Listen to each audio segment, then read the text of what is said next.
আজকের পরিবেশটা তো অনেক ভালো। মেলা দিন ধরে এদিক সেদিক বেড়াই না, দেখি আজকে একটু বেড়াই আসি।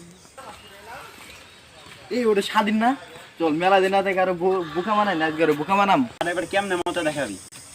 এই বেটা শুকনা একটা পাতা নি, ওর বাপ তুই যেন বয়ে আছে। হাই রে পোলাপান রে, যে পোলাপান জন্ম দিলাম, পোলাপান জন্ম দিয়ে কি হবো? খেতো খেতো ঘাস হয়েছে, ডাক দিলাম আবের, ওর মায়ের পাই আর আইলো না। না হাইরি আজকে বাইতে আইক খালি এলে ভাত বত এটা ভাতও দিমু না, এ হারাম দাদা ঘরে। স্বাধীন একটা পাতা দলতে পারবি? পাতাটা দললে 500 টাকা পুরস্কার। ব্যাপার হইলো ওরে দে, 500 টাকা দে, পাতা দে। কি বিষয় একটা এর কাছে জমা দিলাম। দে, পাতা ডলার একটা বিষয় হইলো। কিরম দলতে পারে? ডলই দেখি, বেঠে ডলই ব। এই কথা কটা দেন, আন্ডে বললা গান দেখা আছে। কই রে কি করছ রে হারাম দাদা? খেত দাস কই খেত দাস না তুই এই গামজা ডলর, এই হারাম দাদা কালো হইস কই গামজা ডলর